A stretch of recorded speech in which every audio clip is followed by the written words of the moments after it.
أياما معدودات أياما معدودات د شمار ورځې دي او بیا زه به تاسو ته څه ووایم چې د شمار په ورځو کې د شمار ورځې پاتې شي الله خو ټولې میاشتې ته د شمار ورځې ویلي الله وایي یو څو ورځې شمارلی شوي دي نو بیا م څه خیال دی چې هغه شمارلی شوي یو څو ورځو کې د شمار یو څو ورځې پاتې شي د تجارت د الله سره دی د هر سړي خپله مرضي ده چې څه کوي او که څه نه کوي لویه برخه د رمضان هغه تېره شوه او باقي پاتې چې ده هغه د دغې نه قیمتي ده دا درته ووایم ګورې زه تعجب وکړم د خلکو په دې حال باندې په اوله کې جذبه یي بیا وروستنۍ حالانکې د رمضان د وروستنۍ حصه د اولنۍ نه غوره ده لکه موږ نن 15مه روژه ده که دا 15 ورځې چې موږ کومې تېرې کړي دا روانې دې نه غوره دي را روان 15 ورځې د دې 15 نه غوره دي عجیبه دا دی چې دغه روان 15 کې بیا ته نه په جوماتونو کې ګڼه یینې نه به په تراویحو کې ګڼه یینې نه به په نورو عبادتو کې هغه جذبه یینې اول یو څو ورځې ګرمه ګرمي ډېره او دا خبره یاده کوي چې د چا عبادت څه وخته پورې ګرم وي او بیا سوړ شي او یا په ګڼه کې ګرم وي او بیا سوړ شي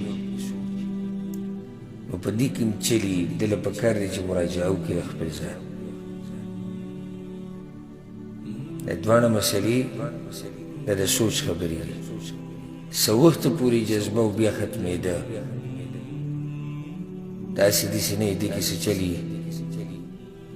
د خلکو په مخ کې جذبه کېده او بیا نه چې ځان لې بیا پکې دغه ایمان دغه جذبه نه دې کې م څه چل دی دا سړی دې م سوچ او فکر وکړي نو را روان 15 د دې 15 نه غوره دي نو چې غوره دي نو څه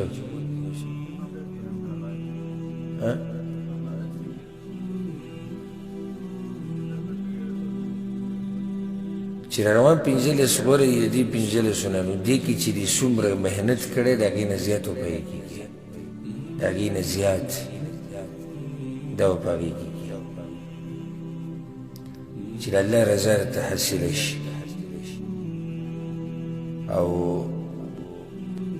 په دې میاشت کې دې الله وبخښي دا ډېر د یېرې حدیث دی لکه کله نه کله ځان ته مخې ته کوي اصیلی شي دا اوس ډېر د یېرې حدیث دی چې جبریل علیه السلام خیرې کړي دي هغه سړی دی د سره کامیاب نه شي تباه دي شي هغه سړی چې د رمضان میاشت پرې راشي والله ونه بخښي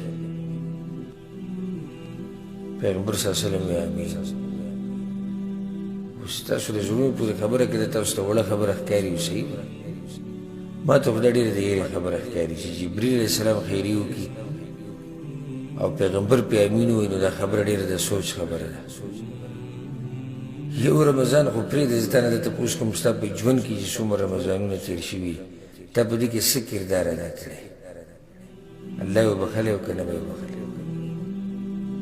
نو اوس موږ سره موقع شته چې د یو څو ورځې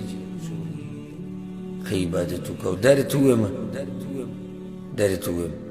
کیدای شي دا یو څو ورځې ستا د رمضان او ستا په ژوند کې د روژو اخرنۍ ورځې دا را روانې ورځې 15 کیدای شي ستا په ژوند کې د رمضان د میاشتې اخرنۍ ورځې بیا د دې نه بعد روژه ستا ژوند کې نه راشي داسې هم کیدای شي ولې شي ښه ډېر خپلوان ډېر ملګري هغوی تېر شوي کالو دې کال له نشته په دې درس کې به الله اکبر موږ چې به دورې کولې هغه د نن نه ما ته یاد دي د نن نه 4 5 کاله مخکې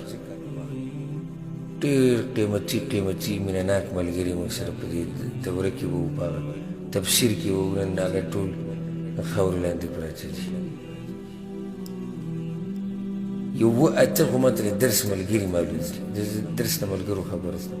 چې په دوره کې به ناست وو. زه چې کله د درس ملګری ویم نو زه پوه شي چې هغه ملګری یادوم چې هغه درس کې د اول نه د اخره پورې یي، یعنې اهتمام ډېر کوي. دا چپهیز چې دوی ته موږ د درس ملګري نه وایو. درس ملګری معنی ده چې ښه مستمري راځي درسونو ته. هغه ملګرو کې لکه واته زما ذهن کې دي چې هغه موږ سره اوس نشته. نو کیدای شي چې دا د رمضان د 15 ورځې اخرنۍ ورځې او دې نه بعد بیا رمضان رانه شي. زموږ په ژوند کې را به شي، موږ به نه. نو خبره ټوله تاسو ته واده ده، ښه پوهېږئ، دا نه چې په څه نه پوهېږئ. دنیا باره کې دومره هوښیار یې چې ته پوه شې نه کړو. نو دې باره کې به ستاسو عقل ولې کار نه کوي چې دا روژه څومره ده. زموږ دا مېلمه ډېر تادي کوي، دا د عادت دی. دا مېلمه تادي ډېره کوي. اوس دومره